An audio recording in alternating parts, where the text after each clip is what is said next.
Hello friends. बहुत सारे exam है जिसमें कि मैथ्स, हिंदी, इंग्लिश और रीजनिंग ये चारों बहुत कॉमन होता है। तो उसमें कुछ बेसिक्स क्वेश्चन होंगे। नो डाउट हर एग्ज़ाम का अपना एक अलग पैटर्न होता है, बट हर एग्ज़ाम में जो क्वेश्चंस रहते हैं, चाहे वो मैथ्स हो चाहे इंग्लिश हो, वो थोड़े बेसिक रहते हैं। तो मेरे हिसाब से आपको हर एक सब्जेक्ट के लिए एक एक बुक्स फिक्स रखनी चाहिए। जैसे कि देखिए, मैंने हिंदी के लिए इसको और इसको बताया है और रखा भी है, ठीक है।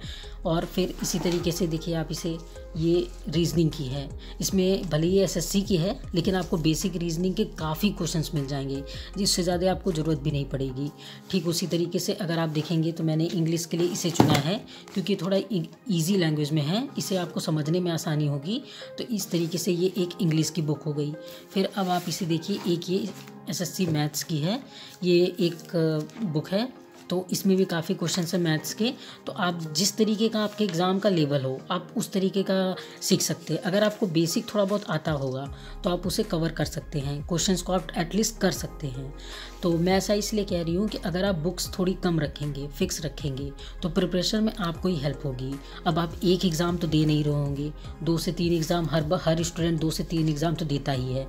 तो अगर आप इस तरीके से दे रहे हैं और आप क्या कहते हैं कि अगर बुक्स फिक्स किए हैं तो आपको पढ़ने में ज़्यादा आसानी होगी। एक्चुअली क्या होता है, जब हम एक ही चीज़ को बार बार प्रैक्टिस करते हैं तो वो हमें याद हो जाती है, हम सीख लेते हैं, हम समझ लेते हैं।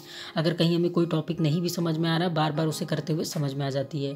तो मैं ये नहीं कह रही हूँ कि आप इन्हीं बुक्स को फिक्स करिए, बट एटलीस्ट ये जो कॉमन सब्जेक्ट हैं जो बार बार हर जगह पूछे जाते हैं, हिंदी हो गया, मैथ्स हो गया, इंग्लिश, इसकी एक बुक अपने हिसाब से देखकर आप इसको सेलेक्ट कर लीजिए और उसी को बार बार प्रैक्टिस करिए। कोई बात नहीं, अगर 1-2 साल एडिशन पुरानी भी हो जाए तो आप एटलीस्ट प्रैक्टिस करते रहेंगे तो आपको बेसिक का आइडिया रहेगा। तो क्वेश्चन का लेवल जब भी वो ऊपर नीचे करेगा, आप थोड़ी बहुत हेल्प लेके आप उसे कवर कर सकते हैं। इसके अलावा आपको कई जगह PDF मिल जाएंगे बहुत ही आसानी से, कई बुक्स के। तो आप चाहें तो एक बार डेमो देख लें ऑनलाइन, लेकिन अपनी कुछ बुक्स को एक एक करके, एक एक बुक्स को हर सब्जेक्ट का सेलेक्ट ज़रूर करें। Thank you.